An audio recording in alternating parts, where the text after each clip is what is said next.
இது நல்ல மாட்டுக்கு ஒரு சூடுன்னுவாங்க இல்லையா? இப்போ விஜய் தன் பொருட்டு இன்னொரு அசம்பாவிதம் நடந்துடக்கூடாது அப்படின்னு நினைக்கலாம்.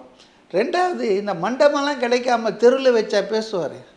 இல்லை 41 பேர் வீட்டுக்கும் தனித்தனியாக அவங்க லேனில் இருப்பாங்க, வேறு ஏதாவது இருப்பாங்க. இவர் தனியாக போவாரா? இவர் கூட ஒரு 1000 பேர் உள்ளே வந்துட்டானா? அப்போது ஒரு இடத்துல கூட்டி வைக்கிறதுக்கு கூட அவருக்கு அனுமதிக்கலை, அவரால் அதை நடத்த முடியலன்போது அவர் என்ன பண்ணணும்? பனையூர்லேயே இல்லை நீலாங்கரை வீட்லேயே உட்காந்துட்டு இருந்தால் என்ன சொல்லுவீங்க? 29வது நாள் 30வது நாள் அப்படின்னு நீங்கள் டேட் போட்டுக்கிட்டே இருப்பீங்க. அதனால் அவருக்கு தர்ம சங்கடம் தான். இது அவர் விரும்பி செய்யலிங்க. He was forced to act. 2வது ஒரு 5 வாரம் அவருடைய பிரச்சாரம் மக்கள் சந்திப்பெல்லாம் நிறுத்தி வச்சுருக்காரு.